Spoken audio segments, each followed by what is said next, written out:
Oh boy, let's see if I remember how to do this. It has been 1,200 years since my last video upload. A lot has happened. A lot has happened. On the one hand, a lot has happened. On the other hand, nothing's happened because I'm still the same Candice, right? Also, you're gonna notice the rabbit fluff everywhere. Please excuse. You're gonna see me fuck with my hair. That's still the same. And please ignore any noises that you hear from outside because it's pissing down rain, as my British friend would say. It's pissing down, okay? Now, in today's video, I am so excited to finally film this. Now, I've been sick for what feels like eons, okay? I think maybe it was like 4 or 5 days ago, I had zero voice. None. I could not talk at all. Do you know how hard that was for me? Shut the whole world down, okay? Now I can finally speak again, much to the peril of the continental United States. But I'm still like a little bit raspy when I get like high pitch, which is my normal tone of voice because let's be honest, most of the time I'm screeching. So, but I didn't want to wait anymore to film this review because it's been a long time coming. And when I say a long time, I mean since April of 2023. Since April of last year, okay?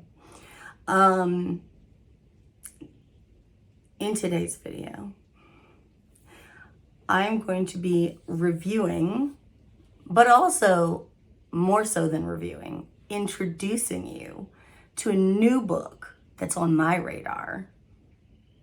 I'm talking like one of those big bookstagrammers on my radar, okay? So, and the book is this one, The Thief and the Painter by Candice Clark. Yes, that's me. That's me. I've been gone because your girl wrote a whole ass book. A whole ass book. Yes, I did. This is The Thief and the Painter. This is the first book in the Thick As Thieves series. There will be more books. Now, as you can see, this is the hardcover edition.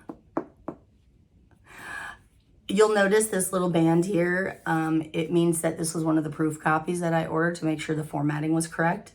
The final version, should you choose to purchase it, would not have that band on it. But for the purpose of this video, because author copies from the Zahn take about 12 years, and I'm still waiting.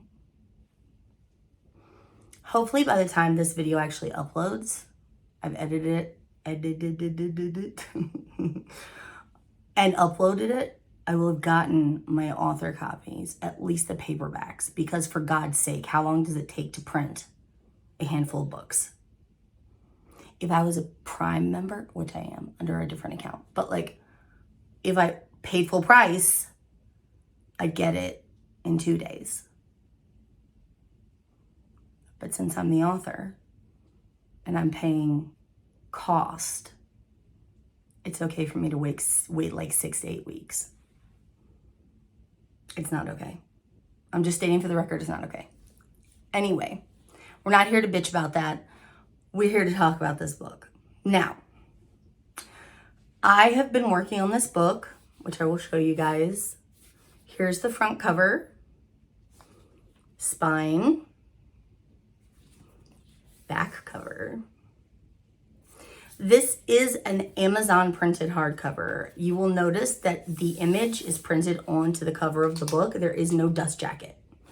as I've stated in every other video review I've ever done, as like a book reviewer, a book reader and a book reviewer, if you buy it from Amazon, the hardcover, you won't get a dust jacket. You will get this, okay?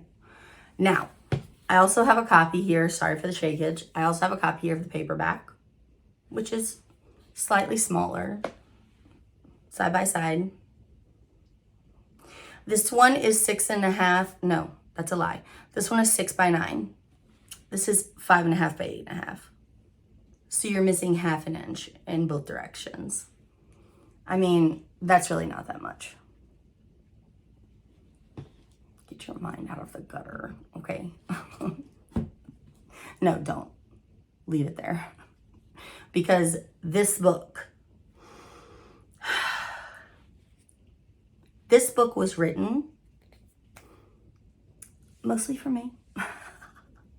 But this book was written for all of my dark romance girlies who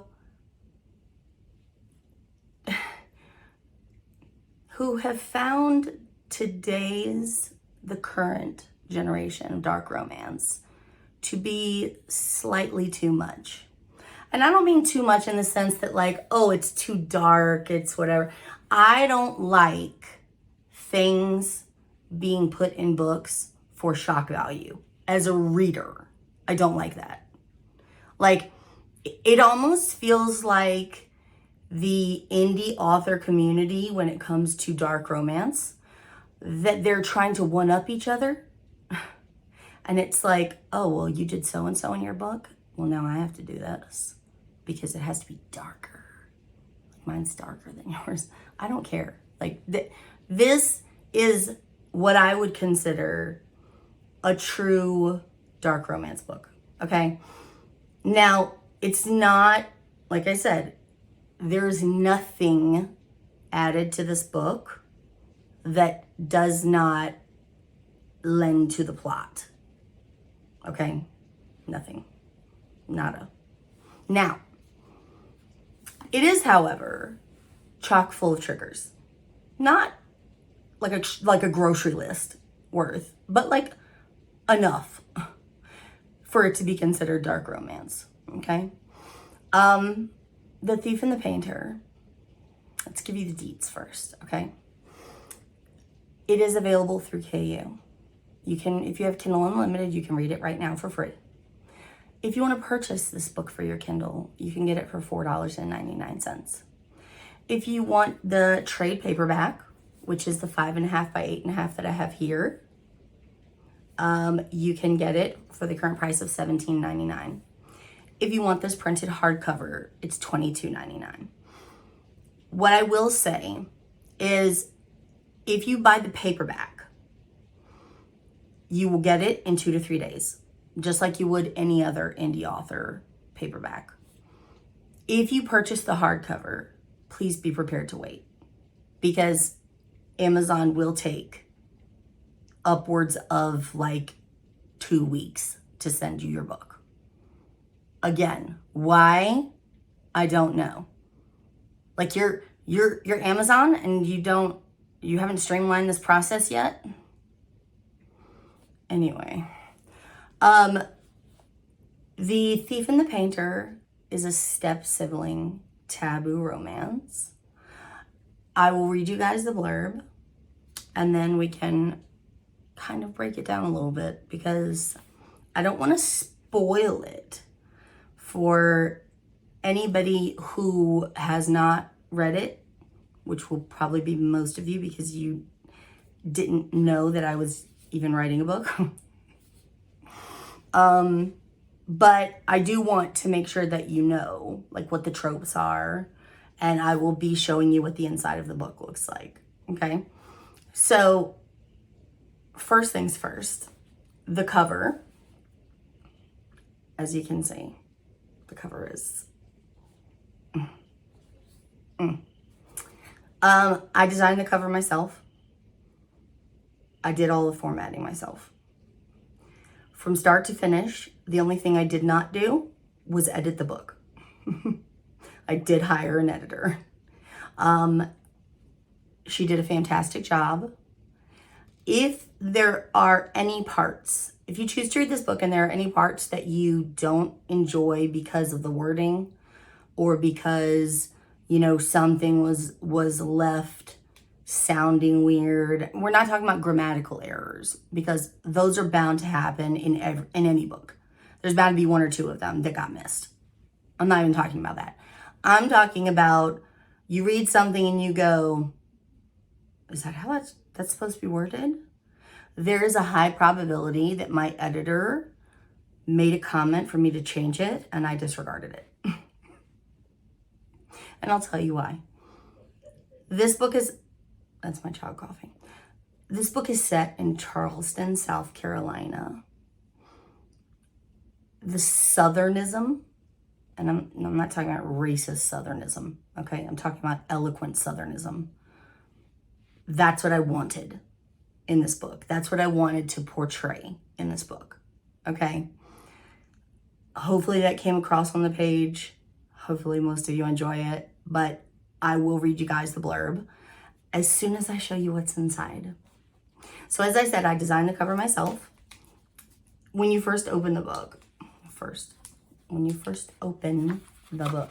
not opened, this is the title page. These are magnolias. As the series goes along, you will notice that each book is tied to a specific flower that can readily be found in the South. And when I say the South, I mean the southern part of the United States. So for the first book, I chose magnolias, and they're the same ones that are here on the cover. This is the title page. The very next page is the content warning. Okay? I did not want anyone who is easily triggered by certain subjects to be unnecessarily triggered by my book. So that is why I felt it was extremely important. Even though I've heard that it's frowned upon by Amazon to have this like at the front of your book, I felt it was very important because I want people to know going in that there are scenes that contain these situations. And if you are triggered by these situations, please do not read them. Okay? So the content warning says, this book contains dark subject matter that may be triggering to some. It is intended for mature readers only. I'm talking about 18 plus, okay? 18 plus. Please review the list below and consider these carefully before continuing. Your mental health matters. Now, the triggers are murder on page, sexual assault on page, but not between main characters, child abuse on page, domestic abuse mentioned, but not between main characters, somnophilia / dubcon.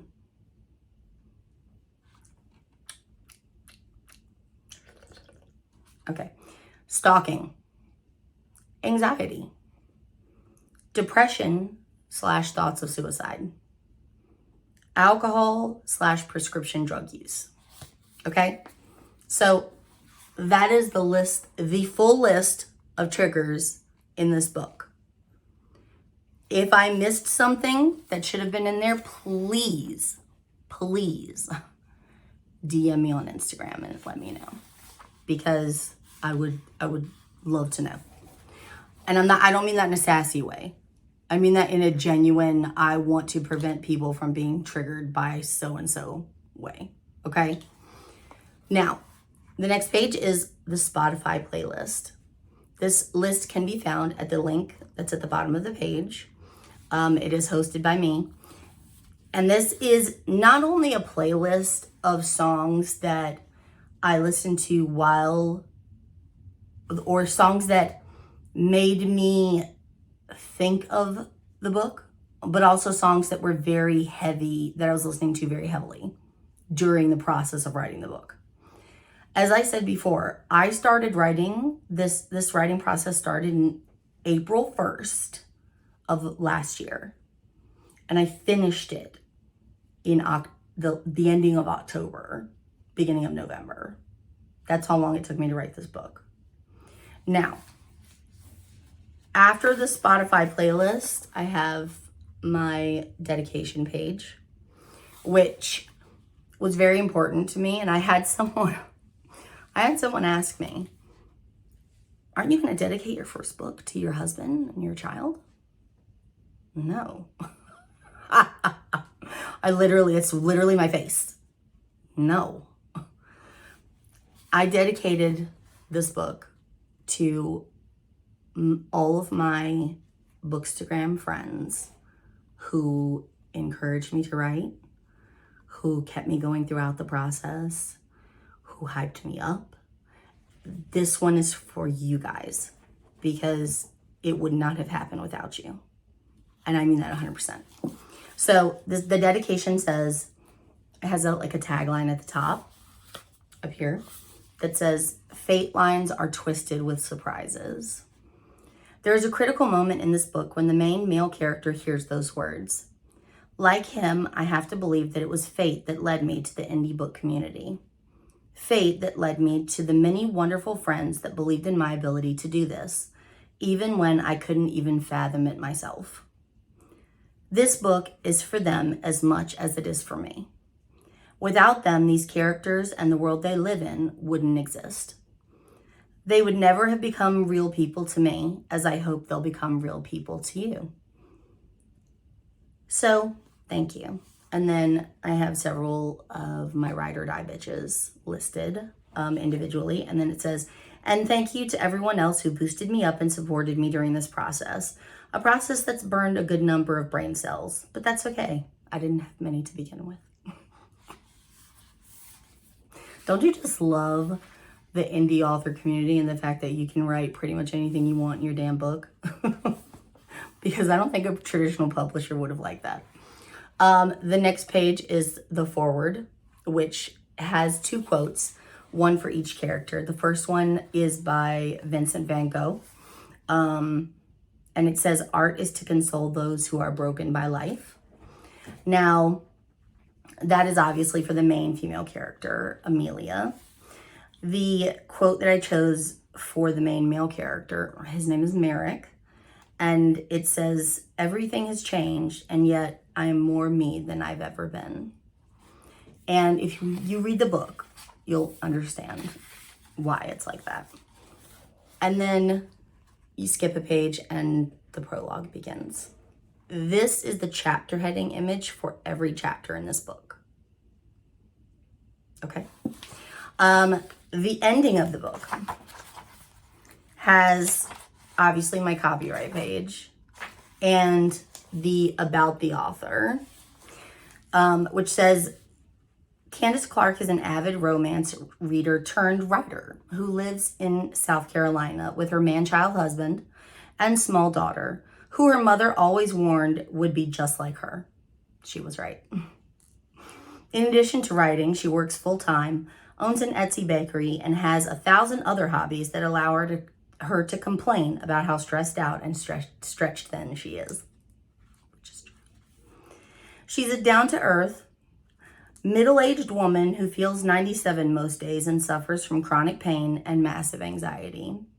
She hopes to use these challenges to write relatable characters with relatable personalities in an effort to help improve the real-life perception of mental health struggles. Beginning her reading journey as an early teen with Titan authors like Nora Roberts and Joanna Lindsay, she's excited about combining classic writing styles and plotting with the more edgy subject matter commonly found in today's indie author community. So, that is the interior of the book.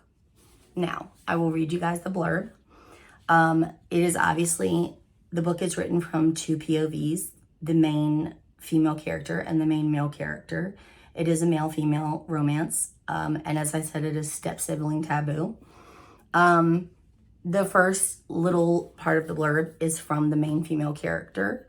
Her name is Amelia, And there's like a tagline for each of them as well. So this one says, paint smudges and secret grudges.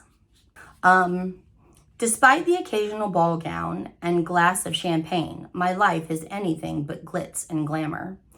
I'm the daughter of the Southern Black Widow, and a girl so full of darkness that it bleeds from my very fingers onto high-priced canvas. But what is darkness but the absence of light? Insert Merrick Stratford, my light. His cold demeanor doesn't fool me. Every time my eyes find his, they're already on me. They're always on me. But he's my stepbrother, and propriety dictates that he's off limits. Or is he? Okay, the next bit is from Merrick's POV. And again, there's a little tagline that says, flashy cars and hidden scars. To the upper crust of Charleston society, I'm a sought-after bachelor, an entrepreneur and philanthropist. But behind closed doors, I'm a thief. The son of a con man and singularly focused on obtaining the one thing I can't steal, Amelia Caro. Her demons are mine to slay. Hell, I've been doing it since we were teenagers. But I'm no white knight. I'm simply biding my time, doing the necessary recon to pull off the greatest heist I've ever attempted. What's that saying? If you want something badly enough, you have to reach out and take it. Well, I'm taking it.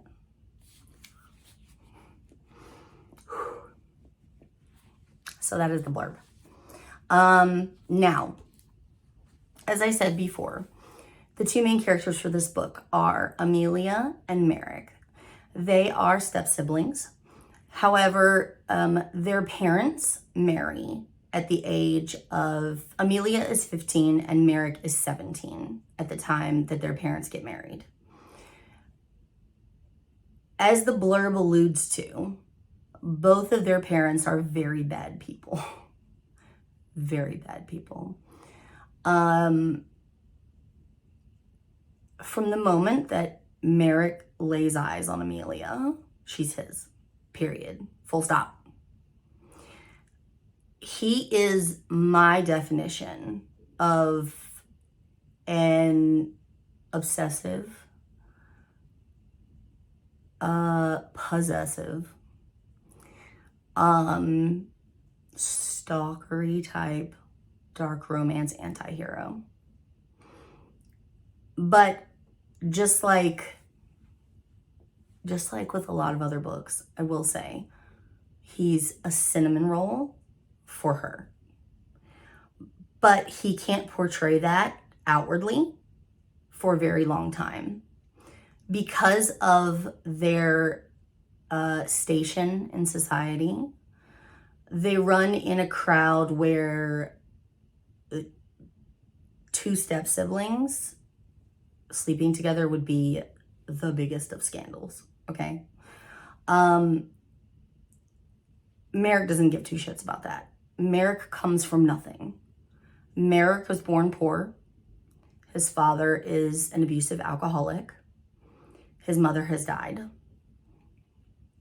When he, in order to feed himself, essentially, he begins his career as a thief with small petty crimes like pickpocketing and games of 3-card Monte. Scams, essentially. Then, when he realizes that he has a penchant for stealing, he decides that he's going to hone his craft and he's going to grow up to be a world-class thief. He goes by the moniker of the Black Knight. It's not a moniker he gave himself. Somebody else gave it to him. But there have been many, many high-profile thefts that have been attributed to the Black Knight. Some are true, some are not. When he meets Amelia and they grow up, nothing, I want to state for the record, nothing romantic happens between the two of them until years later. This is what I would consider a normal romance. Today's dark romance community, like the current generation of dark romance readers, would probably consider this a slow burn because the characters do not have sex, full-on sex, until the halfway mark of the book. There are plenty, don't get me wrong, there are plenty of little encounters that happen before that time. But again, it is after some years have passed and they are much older. At the time that they officially get together, Amelia is 24 and Merrick is 26. Yes. So Merrick has grown up poor, but now, because of his stealing, he has money and he uses that money to essentially cultivate a life for him and Amelia. Does she know that he's doing this? No. He's doing all this behind her back. In the book, at the beginning, or close to the beginning, Amelia, who is a painter, she suffers from anxiety. She suffers from panic attacks, night terrors. She paints what she has seen as a child. She conveys that darkness onto the canvas. And as the blurb alludes to in her POV, the darkness that she witnessed as a child is her mother murdering several of her stepfathers. So she paints what she feels, which comes out very dark on the canvas. Amelia herself as a person is very well adjusted despite her anxiety issues. She's definitely well adjusted. She is, I would say she is the opposite. Everything she feels internally, she projects outwardly the opposite, aside from her painting. So she wears a lot of tie-dye, jewel tone colors. She loves jewel tones. And her attitude is very optimistic for someone who has been through as much as she's been through. And I wrote that deliberately because I wanted her to not be some drugged down, she is deeply scarred, but not, she refuses to let it bog her down. And instead she releases it like purging herself when she paints. So towards the beginning of the book, someone begins to steal paintings that have sold. She loves to paint, but she hates selling her art. It feels like an extension of her, and she's revealing her deepest, darkest secrets in these paintings. So it hurts when she has to sell one, but she does because she refuses to live under her mother's thumb financially. So she sells her work, and then someone steals it from here, there, and yonder, right? That someone is our main male character who is stealing the paintings and setting them up in a house that he's bought for them. Because at no point from the moment that he meets her does he in his head see any outcome that doesn't involve the two of them together. They just have to get past the pesky issue of their murderous and abusive parents. So that is essentially the plot of the book. How that plays out, I will leave you guys to find out because I don't want to spoil too much.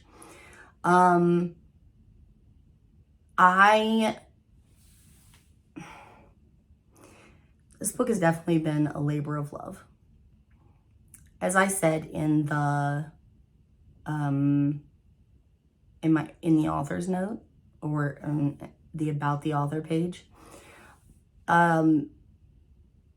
I suffer from chronic pain.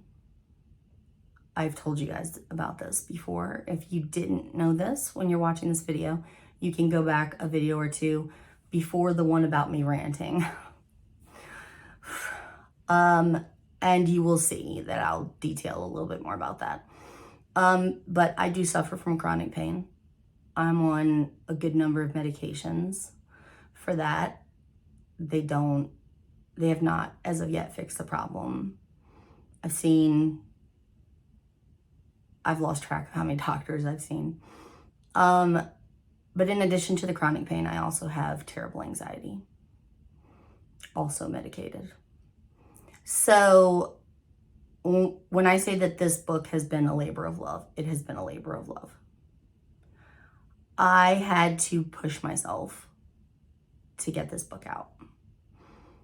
There were times when I did not work on it for weeks.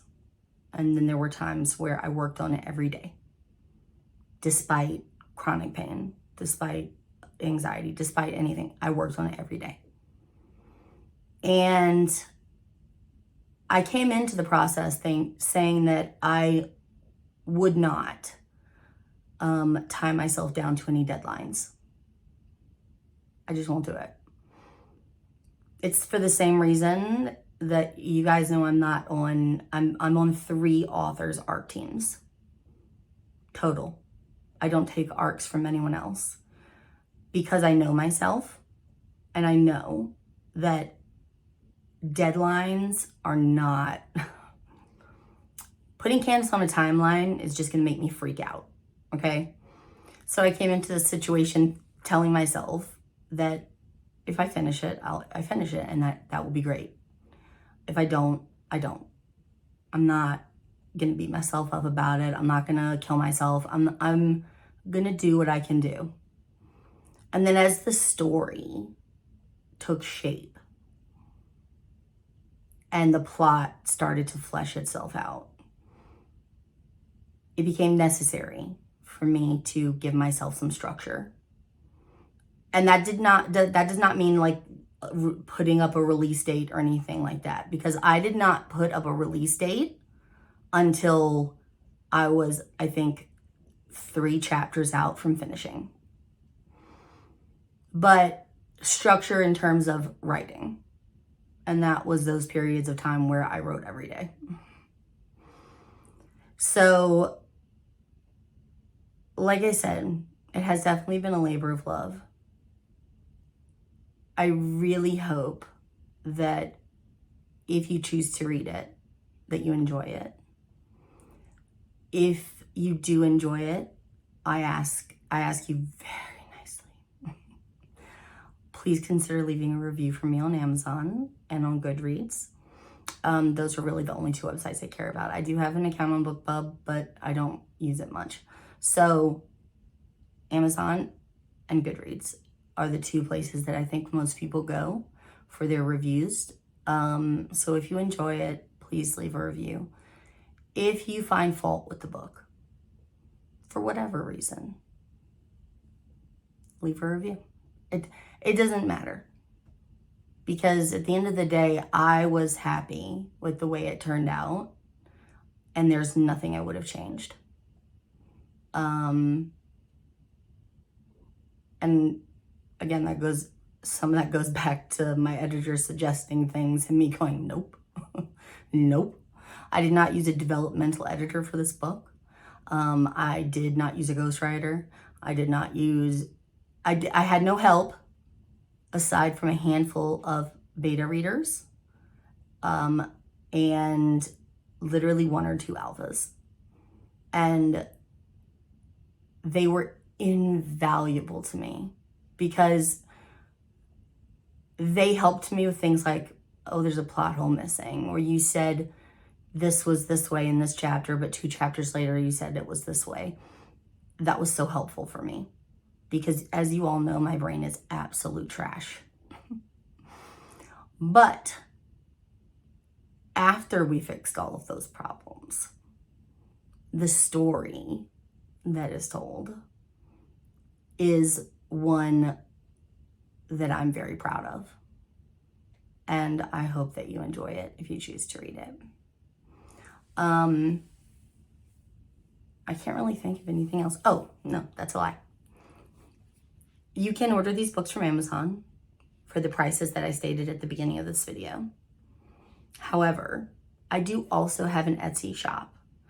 It's What the Smut Books.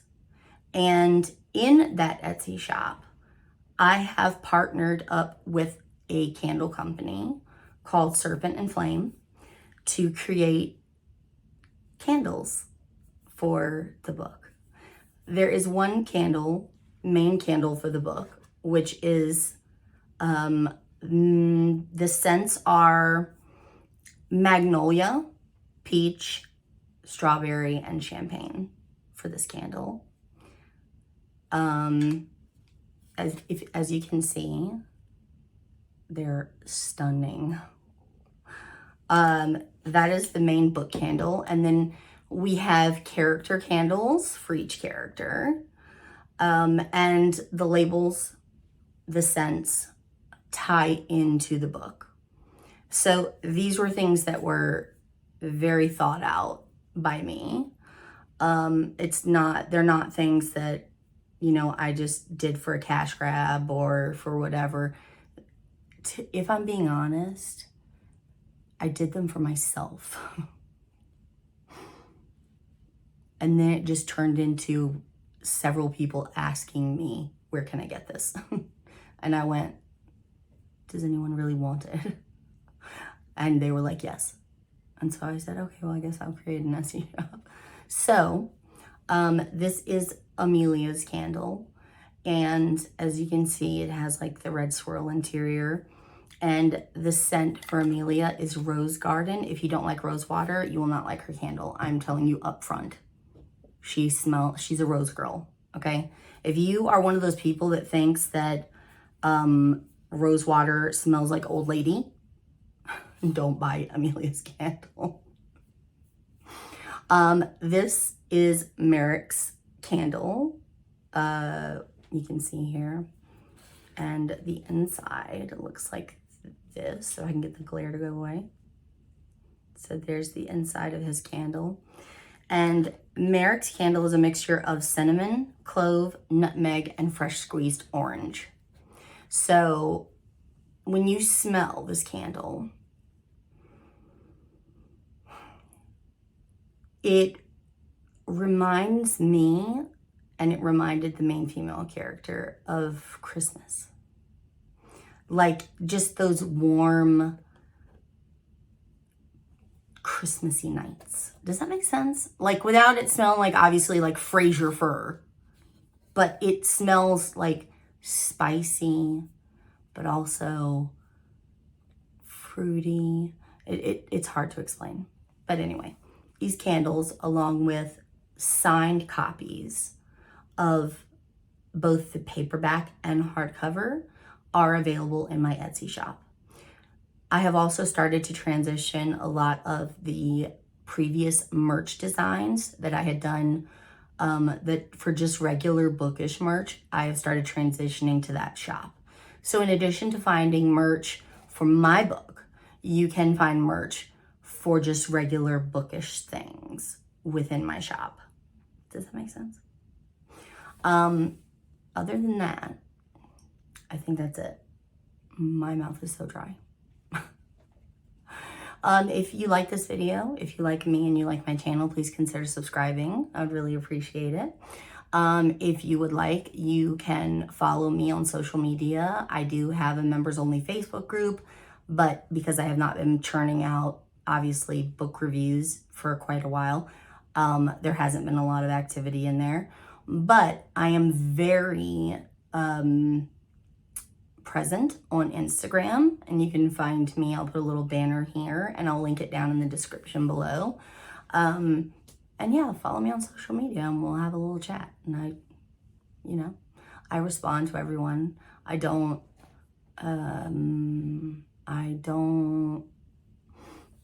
lot of how I wrote this book came from the perspective of a reader first instead of a writer. I didn't go into it thinking I'm going to make $1 million or I should write about this because this is what's popular right now. I went into it saying, this is what I would want in a book that I'm reading. Like, if this would be my ideal book, this would be my ideal situation. These would be my ideal tropes. And that's how this book was born. Hopefully everything in there meets qualifications for something you would be into. But if it doesn't, that's fine too. Because reading is subjective and everybody should be allowed to read whatever they want to read. Now, I think that's pretty much it for this video. Stay tuned for my next one, because my next video will be a Q&A. I asked people on my Bookstagram to ask me questions about the book, about anything random, and I will do a video answering them here. So the next video will be that. So I guess stay tuned. If you aren't already subscribed, hit the subscribe button and hit the little bell so you get notifications for when I upload the next video. And I think that's pretty much it. If I've forgotten anything, which, let's be honest, there's a good chance I probably did, I'll put it in the description. But I thank you guys so much for joining me for another video.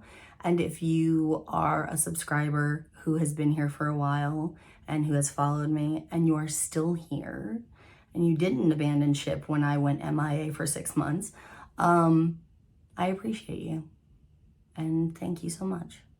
I hope you will go with me on this journey. And I hope you like it. I'll see you guys in my next video. I love you so much. Bye.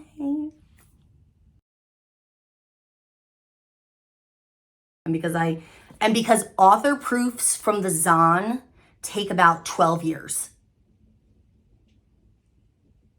No. This book, I need tea because I'm parched. Hold on. Okay. Despite the occasional ball gown and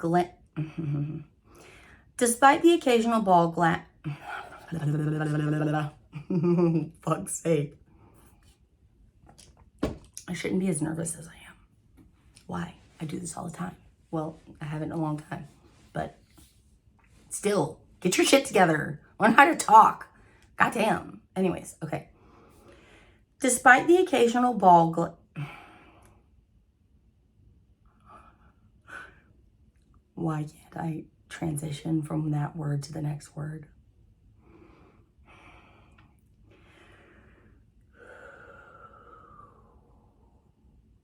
I'll tell you what it is. It's hot as fuck in here. Please hold while I go turn on the air conditioning because I'm sweating. Hold on, please. Charlotte, I'm turning on the air. It's hot in here. Yeah, it's hot in here. I am burning up in my bed. Same. Okay. I should not. I'm so shiny because my ring light is so bright. But I promise you, I am matte. I am matte as a motherfucker. Okay. I'm back. In addition to me being sick, because it's like become a respiratory thing and I have like asthma when I get worked up, especially.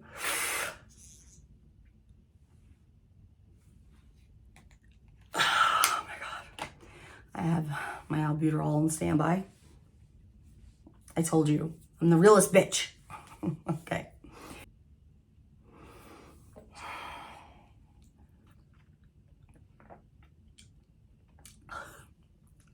My throat. I am so like, I can't. All right. Where am I? What am I doing? I'm turning you off. I'm turning you off. No. Hopefully I'm turning you on. With my book. Not my person, because okay. My back hurts so bad from sitting up. Like, I am, first of all, because I've been sick, I'm so out of breath. I can't, like, when just doing regular tasks is like a struggle. And then, of course, you know, I love running his mouth, so.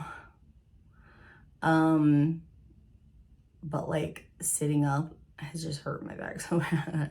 I'm such a schlub most of the time. I'm a schlub. And usually I sit like this. Where I have no neck.